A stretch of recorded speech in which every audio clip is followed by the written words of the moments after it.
This podcast is part of the Big Heads Media Podcast Network. Go to bigheadsmedia.com for more great podcasts.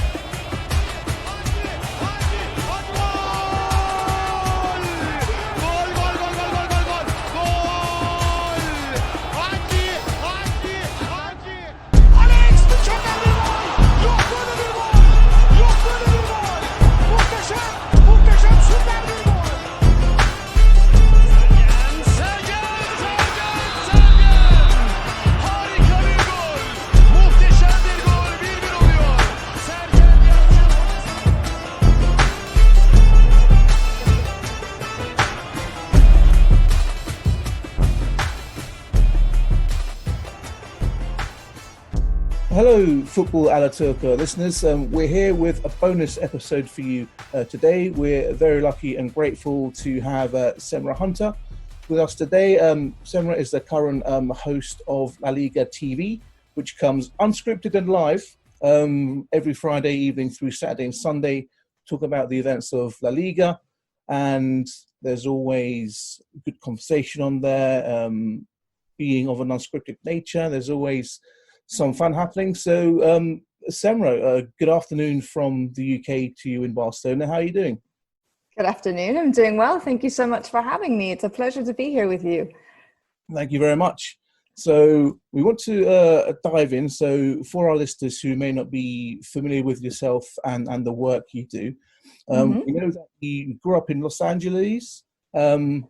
And you grew up an only child.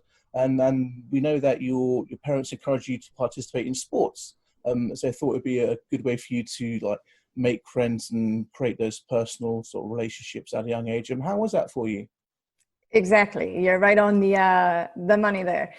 My parents always encouraged me from a very, very young age to pick up sports. I think on the one hand to lead a healthy lifestyle, but on the other hand to meet people and to make friends, like you said. As I was an only child. So my dad was always really, really athletic. And so I remember learning how to ski when I was maybe 2 or 3 years old. He would take me out on the slopes and he would teach me, the pizza formation going down. And I remember going down to the baseball field and then he would throw some balls at me and I would practice my batting. And we were always playing sports, me and my dad. And it was really nice. I mean, I had a very active childhood. I was always out and about doing something, being with friends, playing sports, and I met a lot of people that way. And it was like a nice way to create my own sort of family, if you like, with friends. And so it was a great foray into the world of sports as well. And I was really hooked. I played all sorts of sports when I was a kid. I played tennis. I did swimming, which was not my favorite thing, to be honest with you, but also did tap and jazz and ballet, which I also hated. I'm not a ballerina. I'm not very flexible, not very good at dancing. So that led me into football or soccer, and at the time when we were really young, 3, 4, 5 years old, it was basically just what my parents would call swarm ball, because it was just a group of us just huddled around the ball in the middle. You couldn't even see it. And we just kind of moved back and forth up and down the pitch. But that's really what sparked my love in sports, and it's gone all the way through until present day. Excellent. So if we have any listeners that they maybe are like a parent to an only child, or they know someone, how important would you say it is for them to get their children involved in these kinds of activities? Obviously, at the moment, with COVID, it's a little bit difficult for those gatherings to happen. But once we're past it and back to some sense of normality, how important do you think it is for someone who's now looking back on how they were raised around sports, for children who don't have any active brothers and sisters to be in that environment? I think it's super important. And whether you have brothers or sisters or not, I think being sports and living an active lifestyle is so healthy, especially nowadays where we have these really young generations growing up with a telephone or some kind of technological screen in their hand. And more and more you see people kind of becoming isolated or spending all day long in front of a computer screen playing video games, which is not a bad thing, but you need to have a balance. I played video games when I was growing up, but I had that balance where maybe I would do it for an hour or two, but then I would also go out and play sports for several hours. And so I think it's a really nice way to make sure that you look after yourself, that you are active, that you're outdoors. And it makes for a very nice, happy, healthy living. And it's a nice way to also make friends, of course, to meet people and to socialize, which is something that I think in society, depending on where you live, is starting to erode away a little bit because of all the technology. And since we're so inundated with it, I think it's massively important. And I think as soon as COVID and this whole pandemic, finally we're able to overcome it, it should be an active part of a child's life, I think. And if I were to have kids, I don't have one now, but if I were to have one, I would most definitely get my kid, boy or girl, involved in sports, 100%. Fantastic. So you mentioned these sports that you played growing up. I noticed you left one off, which was a volleyball. And we know that you won the Junior Olympics age 17 in 2004 with your club volleyball team. We've done some research. We were to come. Yeah, I see that. Ask you two questions. So, if you could just tell us how that was being part of a winning team, and maybe speak a little bit about the mentality that the team had.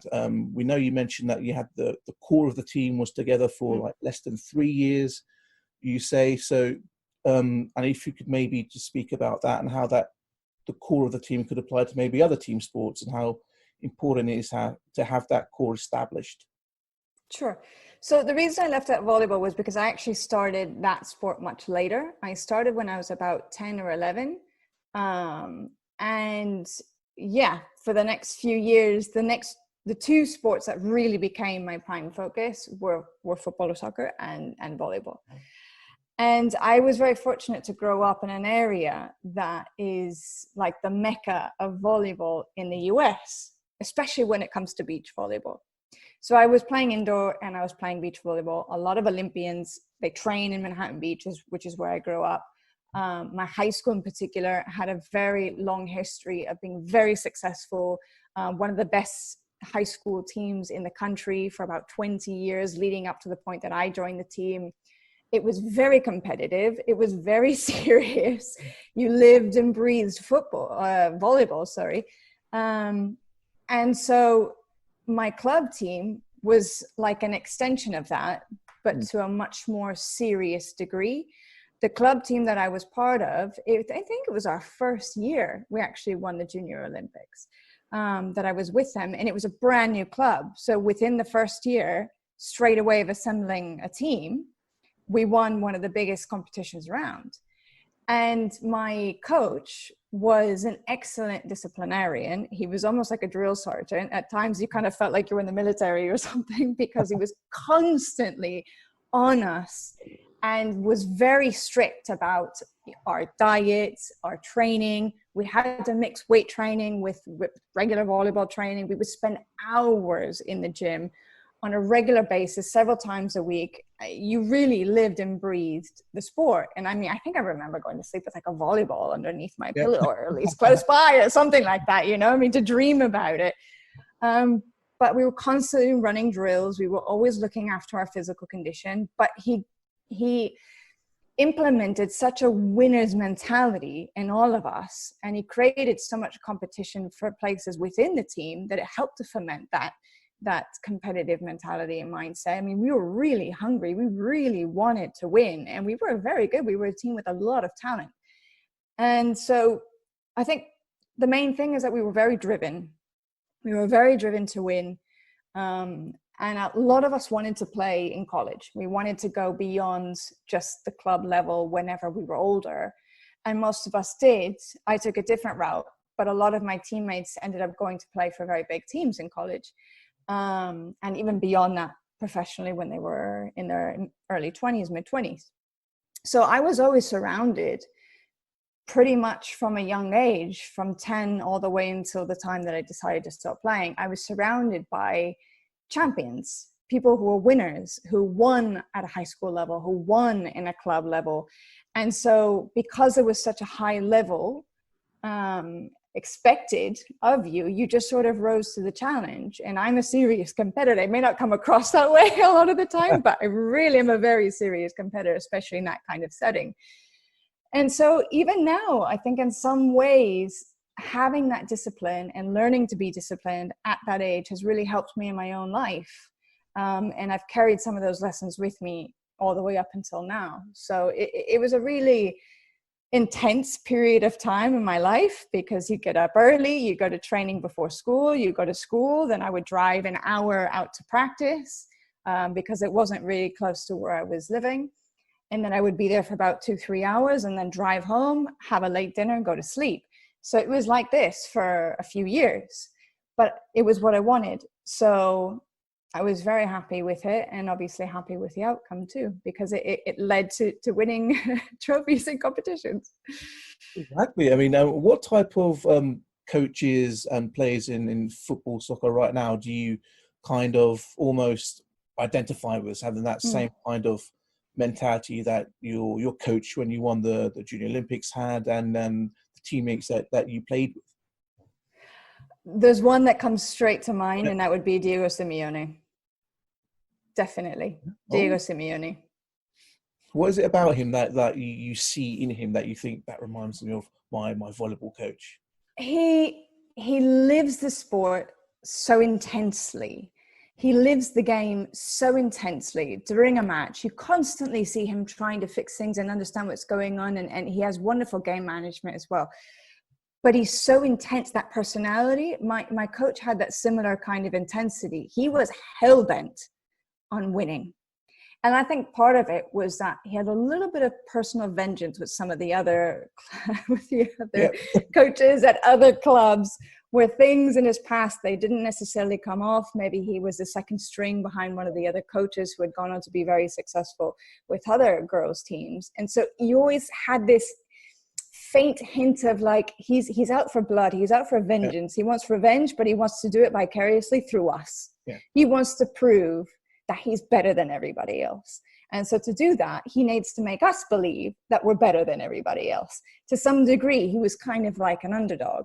And I think that Diego Simeone, to some degree, with Atletico Madrid, is kind of like an underdog, even though he's done unbelievable things with this team and with this club over the last 8-9 years. And they've come so close to winning the Champions League, haven't they, a couple of times, that eventually you get the feeling that it's possible it could still happen for him, maybe with Atletico Madrid, or maybe if he decides to move on to another club at some point. But he's an amazing coach. And yes, he's very defensive. And I would say in that aspect, I mean, they're totally different sports. But I mean, our coach was not so defensive. I mean, we was definitely much more launched an attack. But I think it's more the personality that reminds me so much of what I went through with my volleyball coach. Excellent. Now, do you still keep up with like the volleyball like championships? We know it's a very popular sport in Turkey, and believe that it's probably, I'd say, the top 4 or 5. You've got like football, basketball, probably weightlifting, I think, because there's a history of being good in that in the Olympics in Turkey. But also, volleyball is extremely popular, and it's always very well followed.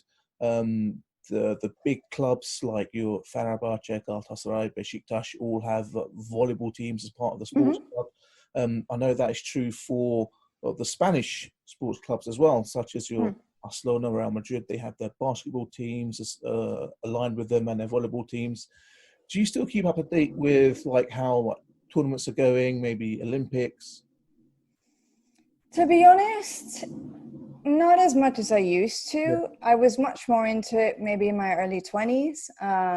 There's a male Olympian by the name of Eric Moana who came, he was very big, because this was a long time ago, maybe 20 years ago, or less than that, maybe 15 years ago. But he was an Olympic champion, and I actually used to work with him. He had created a foundation to help underprivileged children and to help them with education, but he mixed it with teaching them how to play volleyball. And so I used to work with him and his cousin Albert, And so in that sense, I was very tied into the community, as well as my coaches were trainers and coaches of Olympians as well. I mean, it's a very small community in Los Angeles. If you play volleyball and you're up in that upper echelon, everybody knows everybody. And so, you know, Misty May is another one who I followed for a long time because she was just unbelievable. I used to go to her college games when she was at Long Beach, and I used to watch her because she was a setter and I was a setter. And so she was my model, my reference. And she went on to do amazing things, winning the Olympics several times alongside Kerry Walsh. And Kerry Walsh was married to one of my trainers, Casey Jennings. So, I mean, it was in that sense, when you're so plugged into it, I used to watch it a lot more because I had a direct relationship with these people, and I was being trained by them. Donald Suja was another one. He's an Olympic indoor champion as well. And he was my coach when I was at another club called SCVC when I was a little bit older. So yeah, when I was still living in the States, when I was still living in California and I was still playing, I was much more into following the ins and outs of volleyball on an Olympic level, both indoor as well as beach volleyball. But since I moved to Spain and my life has taken a completely different course, and I've been out here for so long now, I've sort of lost touch with all of that. I still actively talk, Donald, for example, someone I actually talk to all the time. Oh, and I still talk to some of my teammates every now and again. But in general, I don't really follow it that much anymore, not to the level of obsession that I used to once upon a time. excellent. Well, so moving on, just want to talk about Sure. how you got into your journalism career. So we know that you had an unfortunate accident, which kind of might maybe put to bed dreams of becoming a professional athlete, but still, you know, loved the sport, wanted to be involved in it. And we know that the story comes around from watching the NFL with your mother, and her saying to you, Semra, you'd be a really good like pitch side reporter. And a kind of, you know, that light bulb moment goes off, it lights the fire. And then we fast forward, you're doing your masters in Spain, and you go and have one of these tours around one of like the production companies in Spain, and following the tour completion, so you've got in your mind that this is an industry you'd like to get into, and you stay behind and, you know, chat with the boss, saying, you know, how does one make their way into this type of industry? And that then one thing led to another, and you found yourself interning. So for anyone listening who's maybe thinking of getting into sports journalism, that kind of industry, how important is it to make those connections and network? Because essentially you took a trip, you know, you say, I'm going to speak to this boss and see what they can tell me, how we can get into the industry.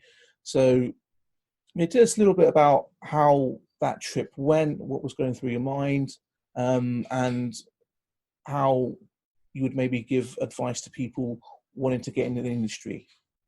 Sure. So a little bit of a backstory just to lead into it. As you mentioned, it was my entire life's goal and dream to become a professional athlete. And because of that accident that I had, I wasn't able to fulfill that dream.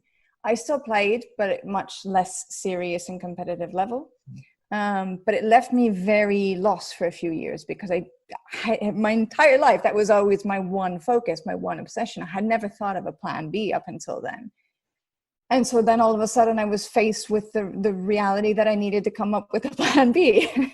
So it took me several years to do that. When I went to college, I decided that I was going to pursue my other passion, which was travel. And so that led me to studying international relations. But by the end of 4 years, I realized how much I hated politics. So that was out. So it was a few years of sort of figuring out what to do next. And I think a lot of us have come to that point where we go into college, or we at a young age have such a clear idea of what we want, but then something happens and all of a sudden it's stripped from us and we don't really know what to do. And we get a little bit lost. So that's where I was at in my early 20s. And as you say, it was my mom who sort of planted the seed of, you love to travel and you love sports. Being a pitchside reporter, that would be perfect for you. And I thought, wow, I never thought of that before. That's actually a brilliant idea. Mums So right? exactly. Well, that's what mums are for, right? Yeah. So fast forward a few years. Yes, I find this master's program. It's in Madrid. I moved to Madrid. And again, this goes back to me being really competitive. When I'm really laser focused on something, I'm incredibly ambitious and incredibly competitive, but with myself. Yeah. Okay. First and foremost, with myself, not with anybody else. And so for me, it was twofold. On the one hand, I wanted to break into the industry, and soccer has always been my number one love. I mean, volleyball's right up there with it, but I've always really, really loved football. And I think because I started when I was 3 playing, and I grew up watching the Premier League, I grew up watching the World Cups, it's always had something very special about it for me. And so I wanted to specifically break into football in Europe. And being an American and not having a passport, I really had to find a creative way to stay. Yeah.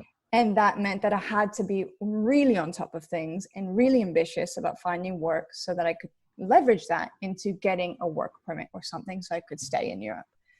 Because everybody that in my master's course, for example, most of them were Spanish or had come from South America. They had dual citizenship, so it wasn't so much of an issue for them. But for me, it was, I had a very small window of, okay, I've got my master's and I've got 6 months after that of my student visa to basically find a job and stay put.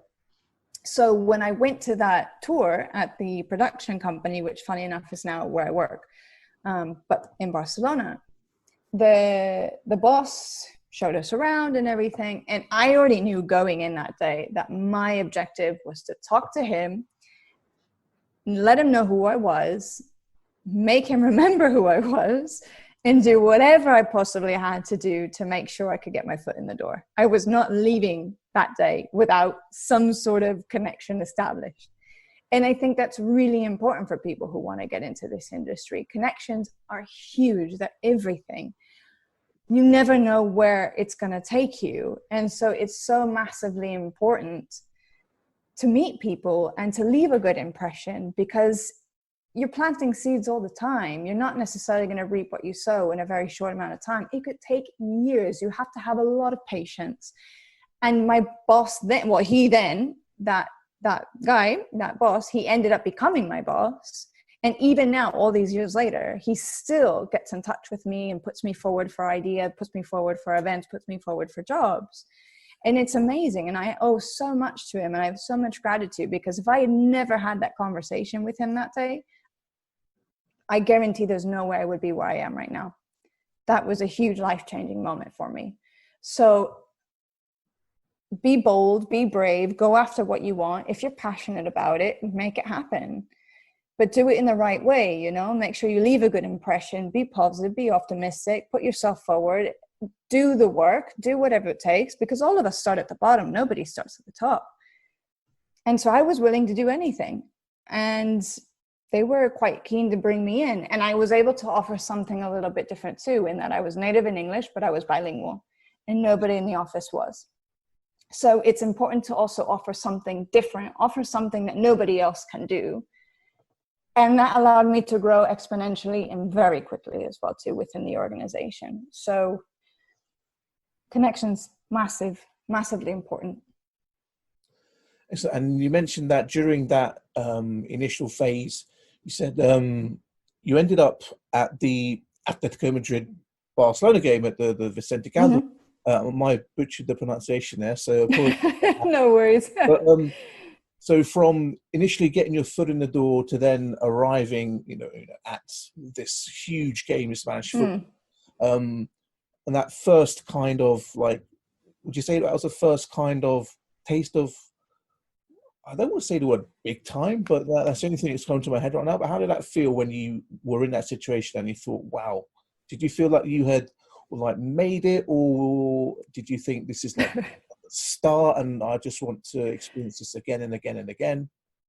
It was a huge mix of emotions, because it was only 2 months after I started my internship. So I was still finishing up my master's. I had zero experience. It was very, very, very green.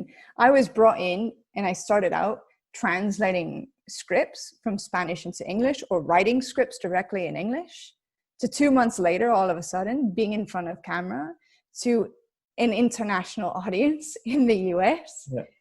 And it was absolutely petrifying. I won't lie to you. I was so scared.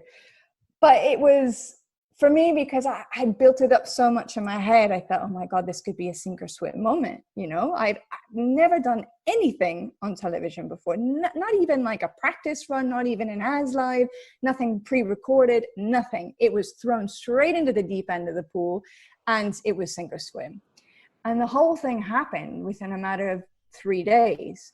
So I get a phone call, I think it was a Thursday, and they said, hey, can you come in tomorrow to the office to do a screen test? And I was like, okay, what's it about? And they were being very coy and not really giving me much details. And that already made me really nervous. And I thought, okay, well, I'm just going to study everything just in case. I'm going to go in super ultra prepared and I'll just be ready for whatever they throw at me.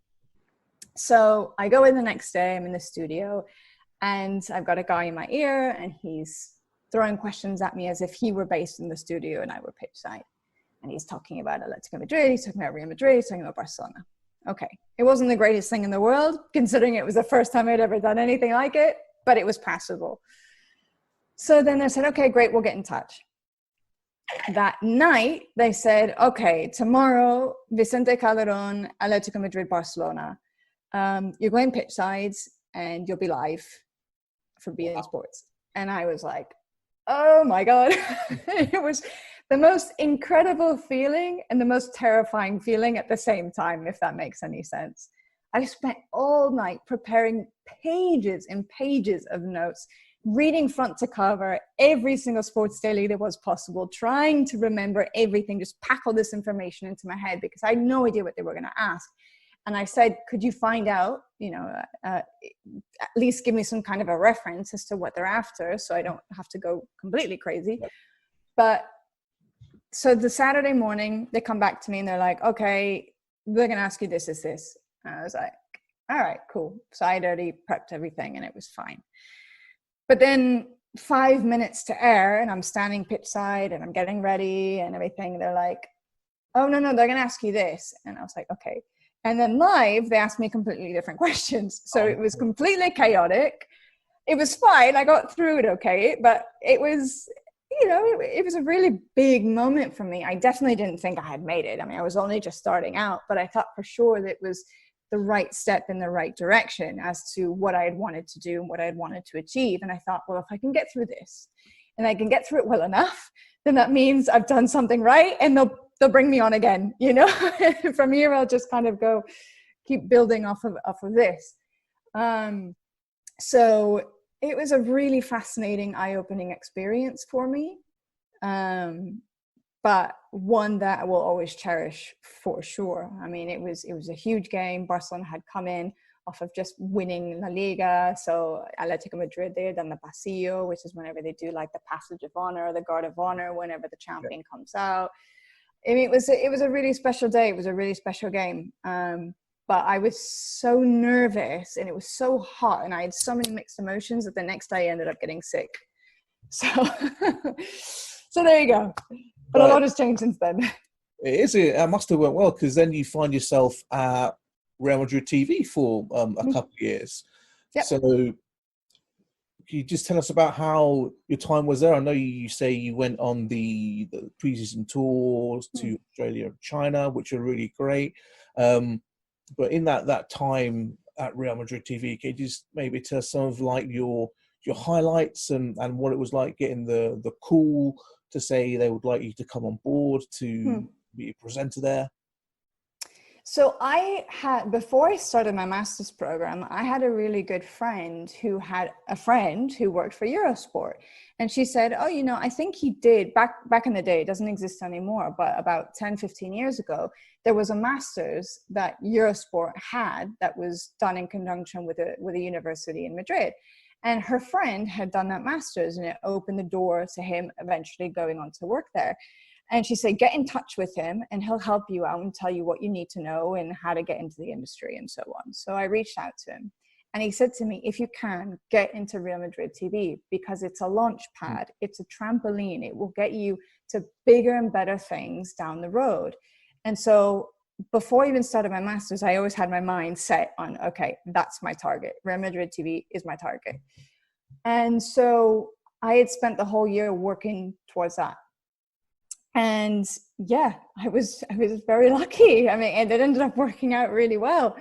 They caught wind of me and they rang me up. I hadn't even gone to them. They came to me and they said, oh, we've heard about you. We would really like to bring you on board. We have an opening. We're looking for someone. I was like, yeah, sign me up. So it took about a month to organize everything. And then I came on board. So I was there for 2.5 years.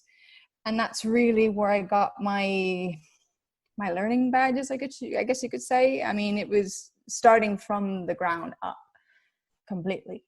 And I started with going to training sessions every single day for about a year, writing stories, writing scripts, doing these little reports on trainings. And then quickly over time, I worked my way up to studio hosting and studio presenting, which, to be honest with you, wasn't something I had really ever thought of until that point in time. I'd always thought about being a pitchside reporter. So it opened the door to so many different kinds of experiences and ways that I could grow and the ways I could be really versatile, because I was editing, I was producing, I was writing, I was presenting, I was reporting, I was doing everything short of just filming myself with a camera. Wow. But for me, some of the highlights would definitely be the proximity to the players, being able to establish relationship with them, a working professional relationship, that is, and being able to interview them on a regular basis, or the same with managers. I was there with Carlo Ancelotti, who was someone I absolutely adored. For whatever reason, he always reminded me of my dad. Yep. And so I always felt this weird familiarity with him. He was always he made you feel immediately, he just disarmed you, made you feel really relaxed and comfortable. And I was lucky. I was there doing a very rich part of the history of the club of Real Madrid. You know, he came in right after the hurricane of Mourinho, if you want to call it that. And he brought so much peace and stability. And they won 4 titles or 4 trophies in that first year in 2014. It was immensely fun to be there. I covered the Champions League. This is another highlight. Because I was starting out. I was based in Madrid. They sent one of the more senior presenters out to Lisbon for that game. And it was the big one against Athletic Madrid the first time. And I remember I started out in the Santiago Bernabeu pitchside. They'd invited fans to come to fill up the stadium. They put this huge 4-sided cube screen thing in the middle of the pitch that was massive, so people could watch the game. So we did this huge, I mean, it was like maybe 17 hours long. It was something ridiculous like that. We started at, or no, maybe not, it was like 12 hours. We started at 5 PM and we finished at 7 AM the next day, and we went straight the whole way through. And so, yeah, went from the Bernabeu down to Cibeles. We were up on a tower. We were prepared for if they won, we were going to do, because the team always flies back, comes straight to that plaza, and they celebrate on open top bus and all that kind of stuff with the fans. And that's how it was. We were waiting and doing live coverage for hours, into the wee hours of the night. And it was tremendous. It was amazing. I mean, being up on this tower and seeing the whole team ride in on this bus and then go up onto Cibeles and seeing this like sea of, thousands, tens of thousands of Madridistas. It was an incredible night to remember. And then obviously the preseasons. The preseasons were probably the single-handedly best thing that I got to do when I was with the club. So, was that the game where Atleti were 1-0 up until Moss equalised in the last minute with the header, right? Exactly. The famous, 94-28, I think, or 92-48. I always get the numbers backwards. But yeah, that was the famous Sergio Ramos goal that took them into extra time. And then that was all she wrote. Wow. Saved them at the last minute. What was it like in the stadium? Like, can you describe it to us? So you're you've got the fans are in there, and they're losing 1-0, and it's Right. Champions League. Well, at that point, I actually wasn't there anymore because I was only there for the first half. And then for logistical reasons, at halftime, I had to go down to Cibeles and get set up for the end of the game. So at that point, there wasn't really too many fans milling about because they were still watching the game. It was more when they came down afterwards that it was like a huge party, this huge festival. There was music and a stage, and people were entertained, and everybody's out drinking and having a good time. And this was La Décima. This was one that they had been after for, I think, how many years had it been at that point in time? I think something like 12 years. It had been a really long time. Yeah. And so it was just a massive, massive cause for celebration. And it was really good fun, and certainly a very special, special night. And then they went on a run of just winning it so many times as well. So from Real Madrid TV, you then find yourself in Istanbul. So you end up at Territory World. So how did that come about from Real Madrid TV to Territory World in Istanbul? And for our listeners, can you just tell them a little about your Turkish heritage as well that you have? Sure. So my grandfather is Turkish, born and raised, lived his entire life in Turkey. My father was, let's say, conceived in Turkey, but born in the US back in the 50s. It's quite an interesting story, but my grandmother was from an American family, and my great-grandfather had a job, 2-year contract in Turkey, and so brought the whole family, and that's how my grandparents met. But because she was so young, when the contract was up, they went back to the States, but she was pregnant, and my grandfather tried to leave Turkey, but he wasn't able to. This was a time when I think there was a coup happened right after the time they left. Nobody was allowed to leave Turkey. And it was also like a whole set of circumstances that never really allowed him to leave. So in the end, my father was born and raised in the US, and my grandfather always stayed in Turkey. So, I mean, I since I was a baby, we used to go every single year to visit family and to visit my grandfather in particular. And vice versa, he'd come out to the US. So I already had a very long, deeply established connection with Turkey since the day I was born. And I'd been to Istanbul many, many, many times, and to Ankara and to other parts. And I've always loved it and always felt like home in a way. And so this opportunity presented itself because, funny enough, people at work knew, I mean, they obviously knew of my Turkish heritage, but they thought I would be interested. And they said, oh, there's this brand new channel opening up in Istanbul, TRT World. It's an international, it's done in English.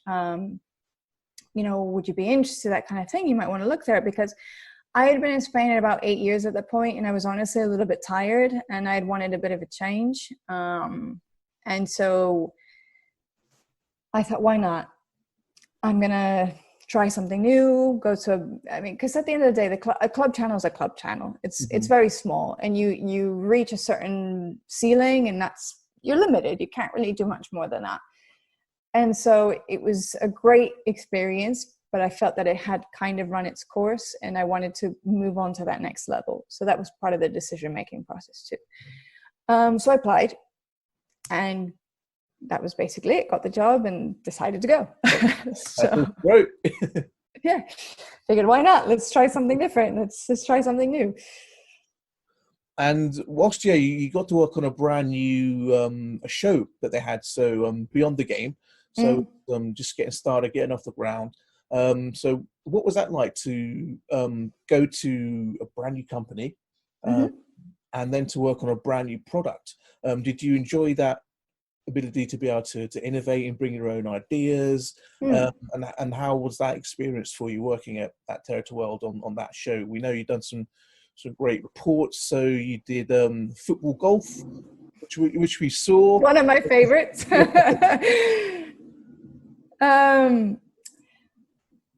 My favorite thing, I think, about the newsroom was how international it was. I mean, there were people from, I think, maybe 100 different countries, 100 different nationalities were represented. And I've always grown up in this sort of international environment. And I've always loved that. I've always been attracted to learning about other nationalities, other places, traveling, all this kind of stuff. And I think that's what I most enjoyed, was meeting people from all over the world and learning about where they were from and their culture and their traditions and their language and histories and all of that.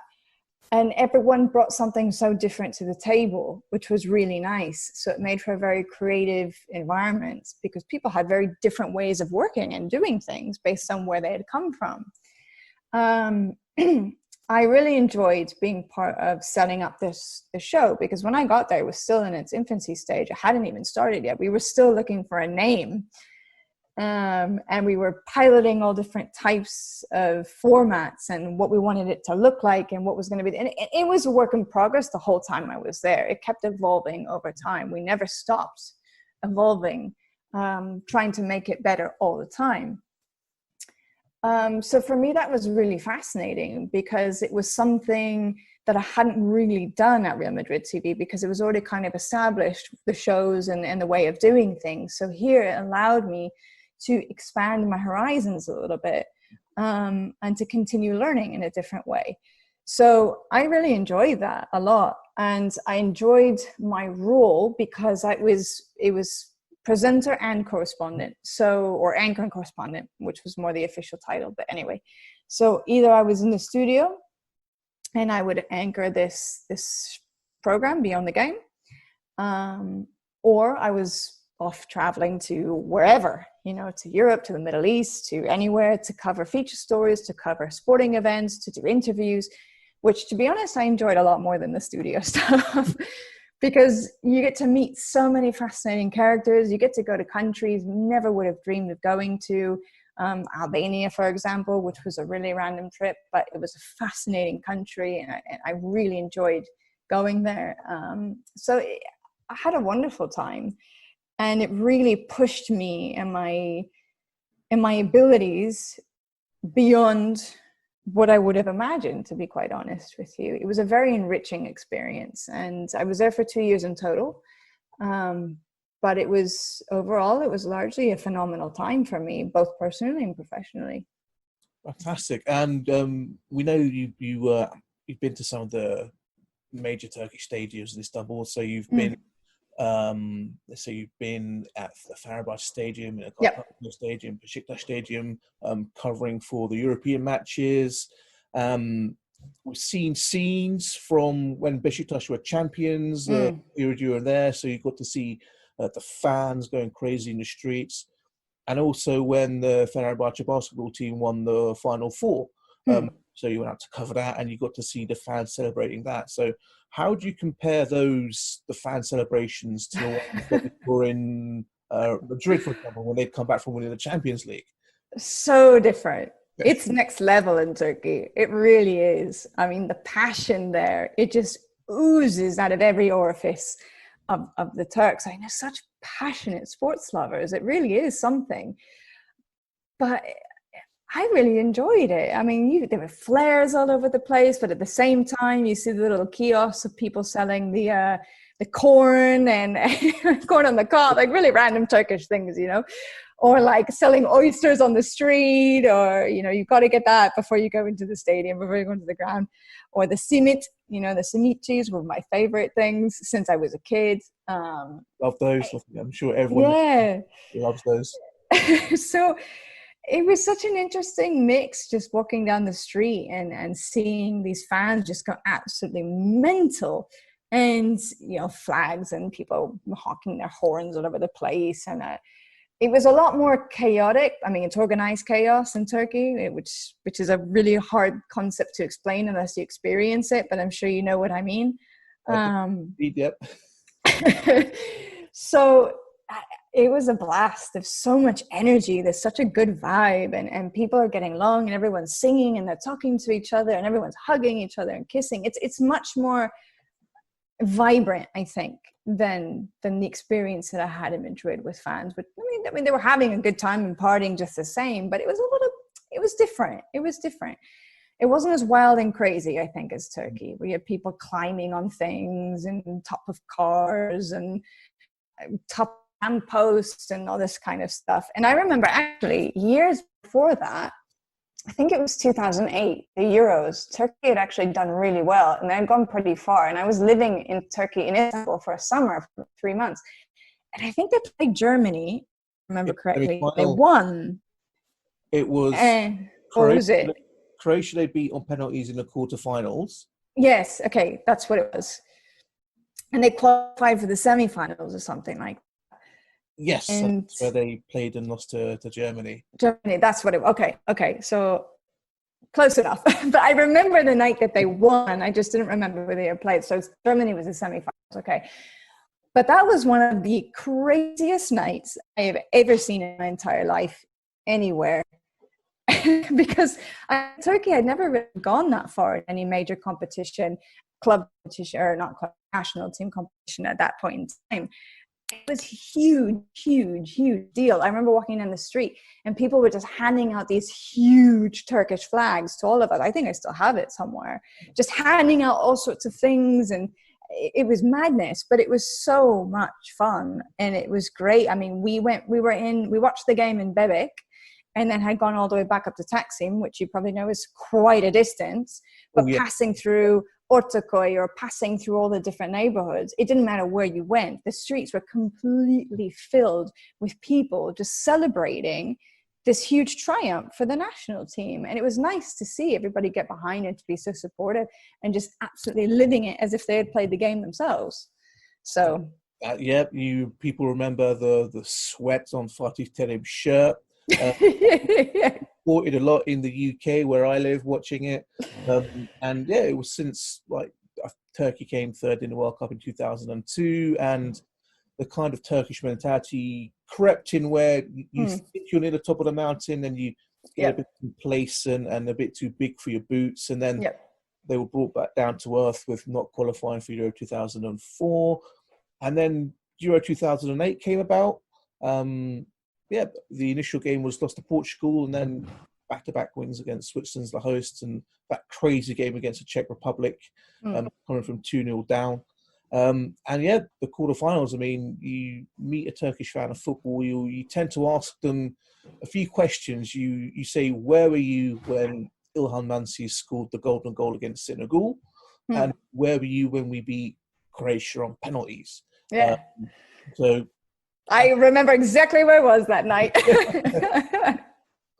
And then even better, I was in Spain like a week later whenever they won 2008 Euros. So I got both celebrations. I got the Turkish celebration, the quarterfinals, and then I got the big one whenever they actually, that was a sight to see.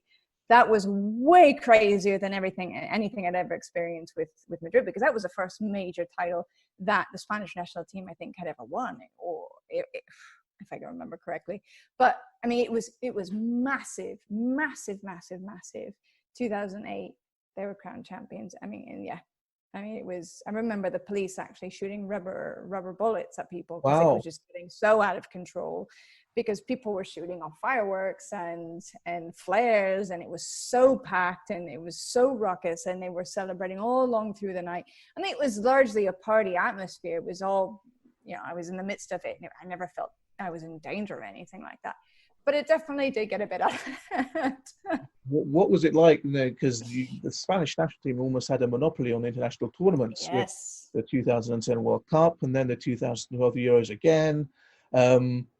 So we'll wait to see what happens next summer with them. You mentioned earlier that you're not adverse to playing video games yourself. We know you worked for Konami as well, covering the Pro Evolution Soccer League World Tour. And just want to get your thoughts on what you think about the emergence of esports and how important it is for clubs to have esports division. And we know some of those streaming events went on for 11 hours. And were you there for the whole 11 hours? And how did that work out? I was there for even longer. My word. And yes, it was 12 hours of straight live streaming. and it was incredibly fun. It was a very rewarding experience. The people all across the board were lovely to work with. The players themselves were fantastic. They were really nice, humble, laid back, just normal people, not like you get in the real football world, let's say. And it was a delight. It was an honor to be part of something like that. It was a big deal for them. And yeah, it was one of the most interesting things I've ever done, because it was a live event, a live competition, which is so different to what you do whenever you're in the studio.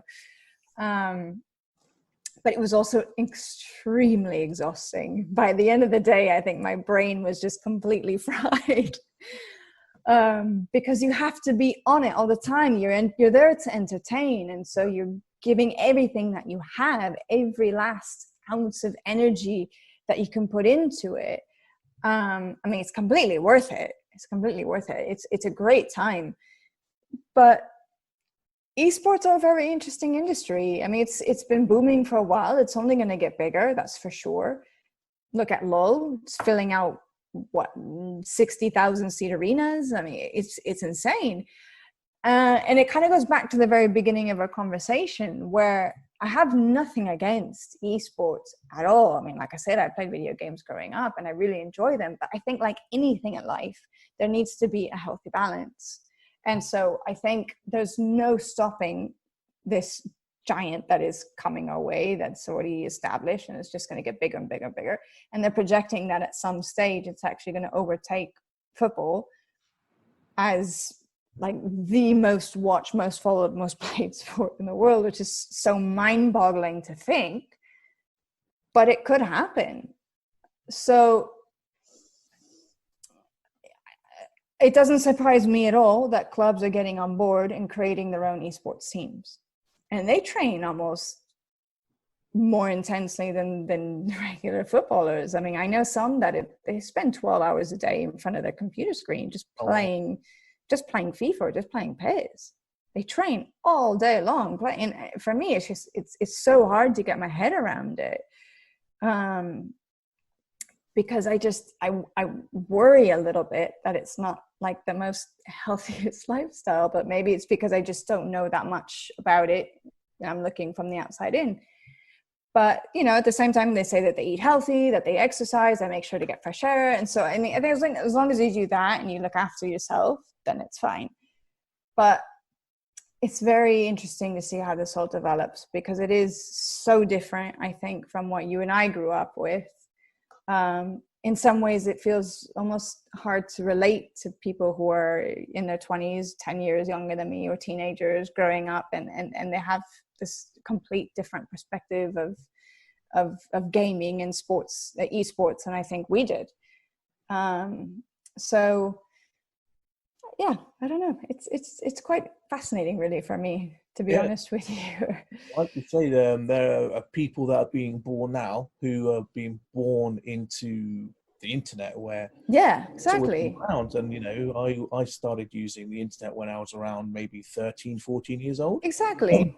And before then, it was you go to your friend's house and you knock on their door during like the school holidays or after school with football under your arm, or basketball or whatever sport, and you're like, do you want to go play? Let's go down to the park. Exactly, let's have a kick around. So yeah, it's completely different perspective and like on them.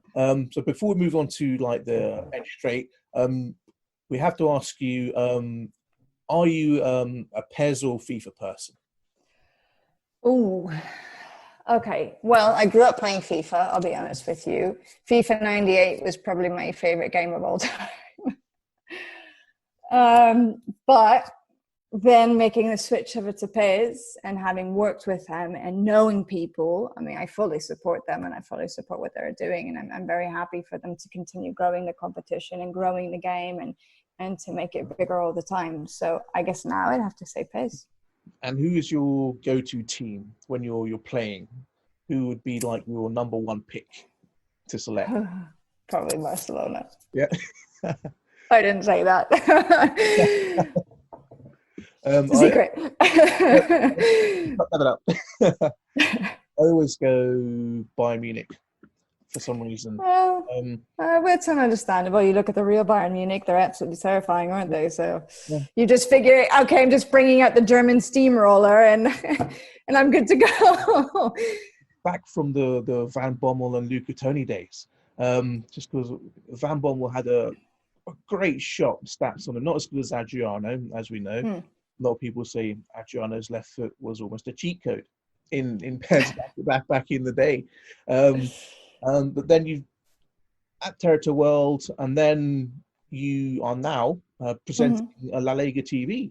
So how did that that jump again happen? Was that something that was planned, or again were you like headhunted? Did you get a call? And how has that been now, being the the face of La Liga for so many people globally now? It was one of those things that for me felt like the stars aligned, and right at the right time. I had always thought about wanting to cover La Liga as a whole, even when I was back at Real Madrid. And so when I was working for Real Madrid, I was still following La Liga in its entirety. I was following what was going on with all of the other teams. I was watching the games. I was always really interested in the league as a whole. And I always thought back then, I thought, oh, this would be great if they created this La Liga TV. And I used to make jokes with my parents at the time, naive as I was, like, oh, one day I'm just going to go to the La Liga headquarters. I'm going to say, hey guys, why don't we do a La Liga TV channel, you know? So I thought about it for years before it even happened. So I went to Turkey to continue my growth. But I always knew I wanted to come back to Europe. I wanted to stay with European football. So even when I was with TRT and I got to cover a lot of different sports, my main sport was still always Spanish football and European football. So I was sort of like the resident, I don't want to say expert, I don't like that word, but sort of like the resident journalist that focused on those leagues. So towards the end of the 2 years that I was in Turkey, I was already thinking about going back to Spain for a couple of different reasons. One being that I was in a long distance relationship with my now husband, who is from Barcelona. We met way back when, before I even moved to Madrid. So at that point, we had done 5 years of long distance, and it was quite honestly taking its toll on the relationship. So it was one of those situations of like, okay, someone's going to make something happen here. He tried to come out to Turkey. It didn't work because there was a coup, and then there was all sorts of bombs and attacks and all that sort of stuff. So we agreed it was not a smart move for him to come out. And if anything, I should finish my time, do the full 2 years, and then go back to Spain. So I actually left with nothing lined up. Okay. I just decided to throw caution to the wind, and I said, you know what, I'll just go back to Spain because I want to be with my partner and try and build a life with him, and we'll see what I can build for myself professionally. But I was incredibly lucky that I had a phone call a little bit before I moved back here from a former boss of mine in Madrid who said, hey, they're creating La Liga TV. You're perfect. I've already put you forward for the job, just to let you know, because I figured you would want it. And by the way, it's based in Barcelona.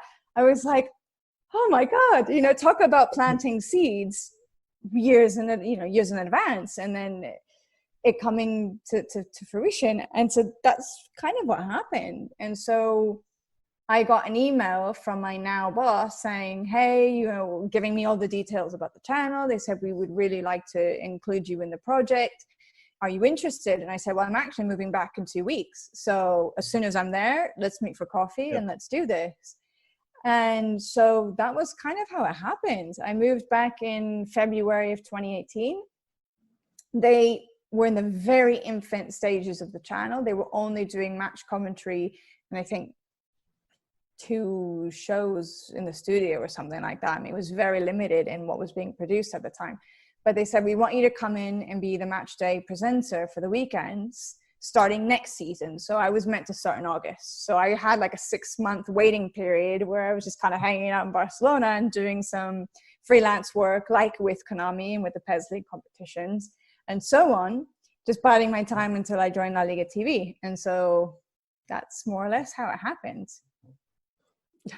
An amazing story. And it's like you say, it's planting those seeds and making those contacts from early on in your career, then coming back and everything coming to fruition at the moment. So how is it like at the moment doing the show with regards to obviously we've got no fans in the stadium, and so can you just tell us about how that has kind of impacted the way you have to approach presenting the show nowadays at the moment? COVID has definitely changed things. But at its core, football is still football, and still what's happening on the pitch is still what happened before. It's not the same without fans. That's 100% for sure. It's just not the same. But by the same token, I'd rather have football in these conditions than not have football at all. I totally agree. And I think it's still a nice way. I mean, people can still watch the games from home. They can still be engaged, and it's still a way of being entertained. And I think it's a nice escape from the really harsh reality that we're all living in right now. These are really difficult times. And a lot of people have been locked in their houses for months. They're taking the confinement thing very seriously. They're hardly going outside. And so I think football is a really nice mental break for people to kind of switch off and just relax a little bit. And so I actually think it's a positive thing, you know. Players and managers are still getting COVID. Diego Simeone's had it. Álvaro Cervera, who was a manager for Cádiz, he's also had it. Several players have had it. Thankfully, everybody's come through on the other side and everybody's been okay. And I think it's inevitable. At some stage, all of us are probably going to get it. But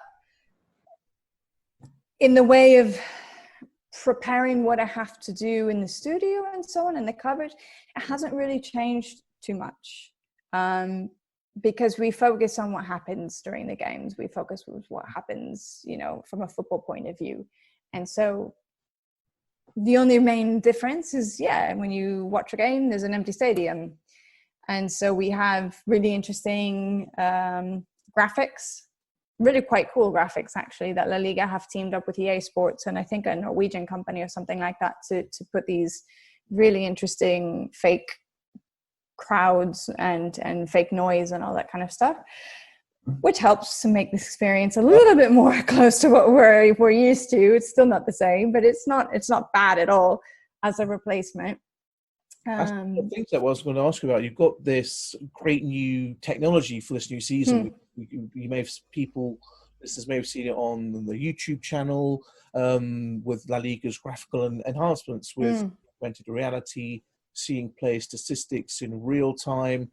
And how is that adding to the enjoyment of the game? Or do you think some people might see it as a touch too far? So I think it's too early to say, to be honest with you, because a lot of these technological enhancements, they've only been using, we just finished match day 2. So we're only 2 match days in.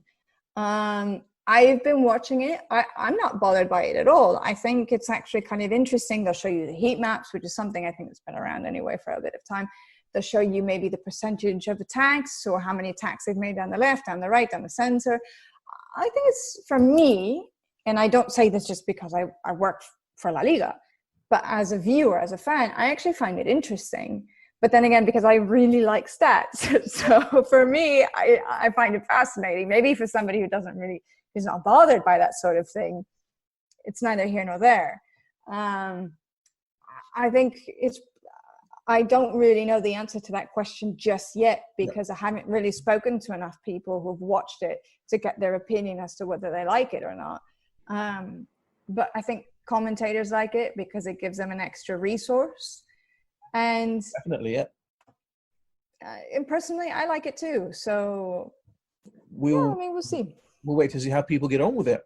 Exactly. So coming to the end, of our time, so thank you so much. Now we've overrun a little bit, so just some quick top threes to finish off. First things that come into your head.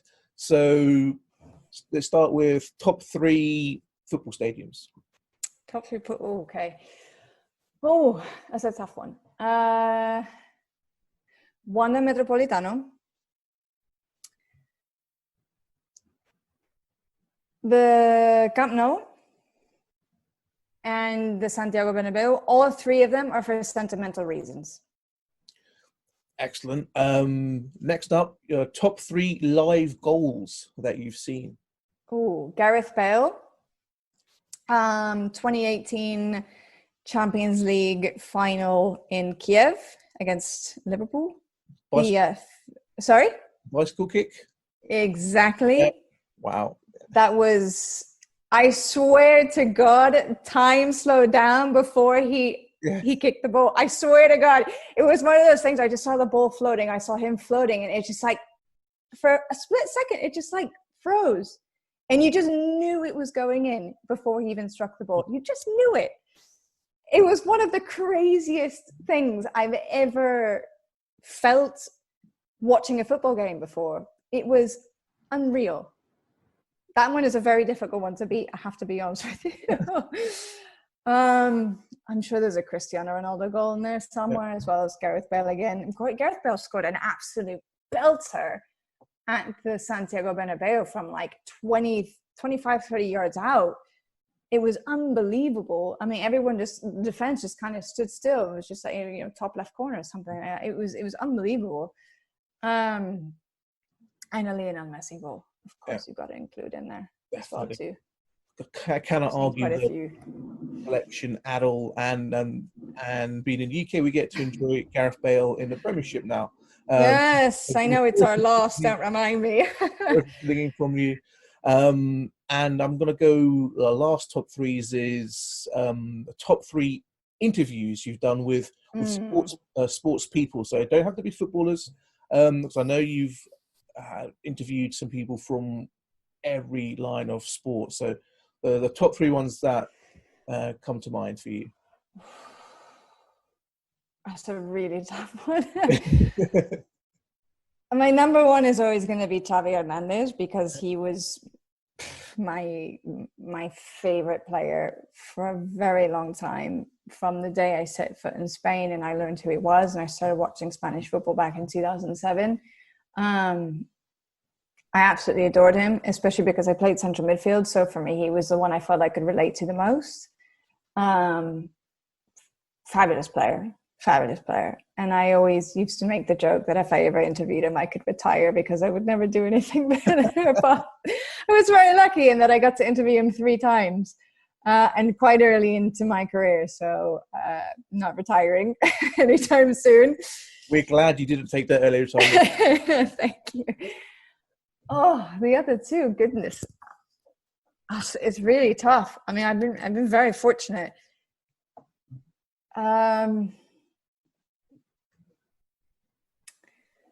Maybe someone who made me laugh a lot was Arrigo Sacchi. I would not put him down for someone to... Yeah, I know, right? He's very different when you meet him in person, and he's very Italian. Yep. So you can just imagine the sort of flattery that comes along with, a young, attractive woman who's going to be interviewing me. I'm going to turn on the charm, I mean, it was all very correct and professional. He never overstepped any lines, but it made for a really fun interview because he was very relaxed and open and told jokes and interesting stories. So I really enjoyed that one. The third one. Now we know that these will change on a daily basis. So it's just what sure. This is just what you're feeling right now. Let's say Usain Bolt. Yep. Usain Bolt. He, funny enough, in my master's program, we had to do story. We had to practice filming ourselves with our phones and stuff like that. And I did a story on Usain Bolt. I don't even remember why I picked him, but I did. And it was the first project I'd ever done filming something, you know, filming myself or doing anything on screen. It was about him. And then I ended up getting to interview him in real life. So that was pretty cool. And then I just sort of made this really terrible joke about him going to play football at Manchester United. So at least I got a rise out of him. Well, he did have a few games for the Australian team, didn't he? So yeah, exactly. Yeah. he did accomplish that goal of playing professional football. And to finish, we've had the top threes, and we've got a bonus question that was in part shaped by your friend Sam Johnson, who we reached out to on Instagram. We know when you were living in Turkey, the apartment that you were living in was known as the talent house, because it was all on-air talent that would live a few apartments above each other. And we know that you have a great love of the food delivery service. Oh my God, this is so embarrassing. Yes, my colleague used to joke all the time that I had, what was it, like a stakeholder in the company, because I was ordering all the time from Yemek Sepeti.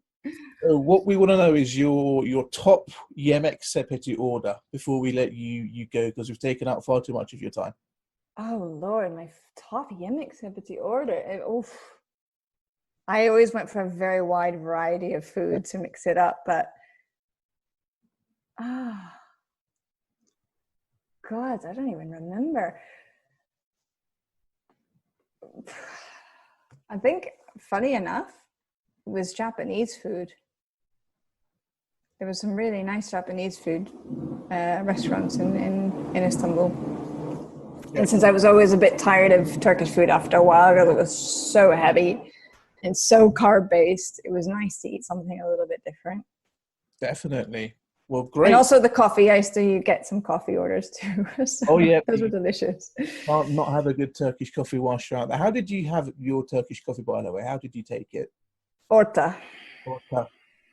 Fantastic. That's a great way to have it. Maybe some Turkish light on the side. Yep. Well, thank you so much for speaking to us today for Football Ala Turca Semra. We really appreciate your time. Let our listeners know, where can they find you on social media, and tell them where they can watch you presenting La Liga before you go. Sure. So you can find me on Twitter at Semra Hunter. You can find me on Instagram, same thing, at Semra Hunter as well. And La Liga TV, depending on what country you live in. If you're in the US, it's on beIN Sports. If you're in the UK, it's on Premier Sports, Sky, and Virgin, I believe. It's in a lot of different places. Yep. If you're in Africa, it's on SuperSport. And if you're in the Middle East, beIN Sports as well. In Australia, same thing, beIN Sports. Fantastic. Well, we wish you all the best for the upcoming season. Lots of successful broadcasts, a successful season of football. And again, thank you so much. Oh, thanks to you. A real pleasure.